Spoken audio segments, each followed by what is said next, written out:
4K Party List. Ang kagalingan ng kababaihan ay kagalingan ng pamilyang Pilipino.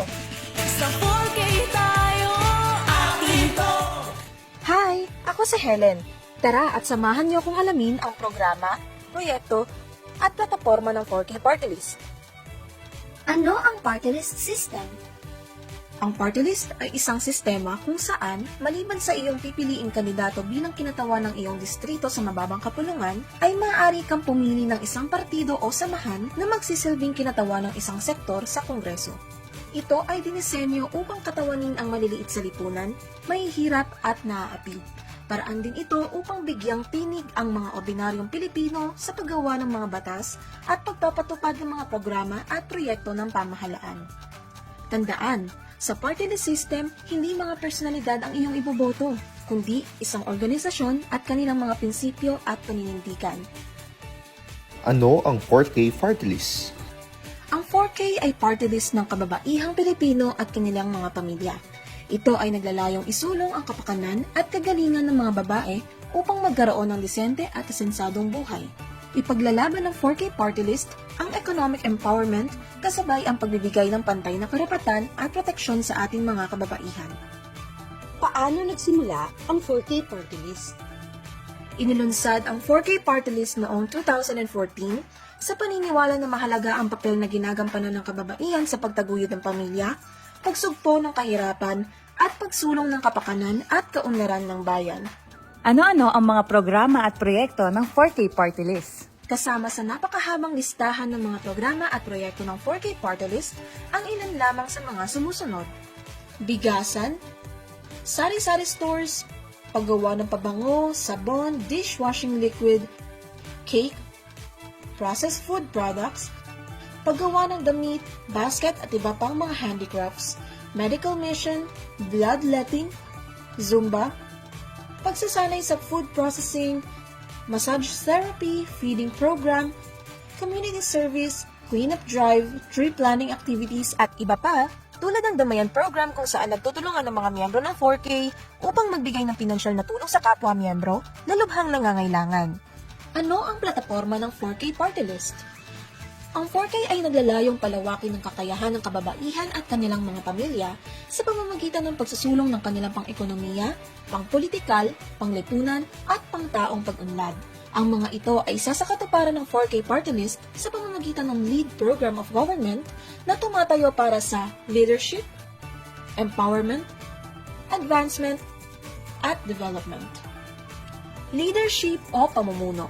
Tumutukoy sa angking kakayahan upang manguna ng kababaihan at magbigay ng positibong impluwensya sa ibang tao patungo sa kagalingan ng lahat. Empowerment o pagpapalakas. Tumutukoy sa paghubog ng kakayahan at autonomiya ng kababaihan upang sila ay makatayo sa kanilang sariling mga paa. Advancement o pagsulong.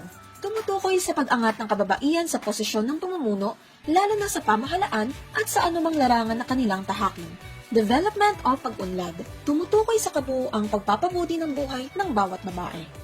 Ipaglalaban ng 4K Party List ang kapakanan ng bawat babae dahil ang kagalingan ng kababaihan ay kagalingan ng pamilyang Pilipino at ang susi para sa kaunlaran na minimithi ng bawat komunidad, lalawigan, rehiyon at buong bansa. Ano-anong mga panukalang batas ang isusulong ng 4K Party List? Ang mga ipaglalaban ng 4K Party List sa Kongreso ay napapaloob sa tinatawag na HEALS o Health, Education, Environment, Livelihood and Services Legislative Agenda.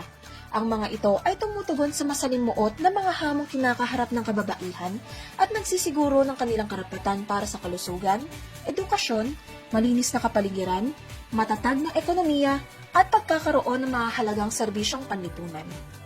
Health, pagbibigay ng abot-kaya at abot-kamay na serbisyong pangkalusugan at pagtataguyod ng kalusugan ng mga kababaihan at kanilang pamilya, tulad ng pagpapatupad ng universal healthcare, murang gamot at serbisyong medikal, health promotion and disease prevention, breast and cervical cancer screening program, at Women's Health and Wellbeing Act. Education, pagtugon sa mga suliranin ukol sa pagpapatibay ng kalidad at abot-kamay na edukasyon para sa kababaihan at pamilyang Pilipino. Ilan sa panukalang batas na isusulong ay Women's Empowerment Education Act, Digital Empowerment Act, Equal Opportunity Scholarship Program, Skills Training Accessibility Act, at Single Mothers Education. Environment, pagtugon sa mga hamon patungkol sa environmental sustainability sa harap ng pagbabago ng klima, pagkasira ng kapaligiran, at pagbibigay kapangyarihan sa mga babae bilang pangunahing stakeholder sa pangangalaga sa kalikasan. Ilan sa panukalang batas na isusulong ay Green Jobs for Women, Women in Sustainable Agriculture Act, at Women-Led Reforestation Program. Livelihood, pagtulak para sa economic empowerment ng kababaihan sa pamamagitan ng trabaho, negosyo, at iba pang pagkakakitaan na magpapalakas sa pinansyal na katayuan ng mga kababaihan at kanilang pamilya. Ilan sa panukalang batas na isusulong ay Women Entrepreneurship Promotion Act, Gender Inclusive Business Funding Act, at Microenterprise Development. Services, pagbibigay serbisyo na naglalayong tugunan ang gender disparities sa pamamagitan ng pagpapatibay ng serbisyo publiko at mga support system tulad ng Housewives Incentives Act, Domestic Violence Workplace Support Act, at Maternity and Childcare Support Act. Tandaan, ang 4K Party List ay tunay na grupo ng kababaihan na may ugat sa komunidad, kaya madali itong lapitan sa oras ng pangangailangan at natural na makakatulong sa pag-unlad dahil atin to. Ang kagalingan ng kababaihan ay kagalingan ng pamilyang Pilipino. 4K Party List, numero 90 sa balota.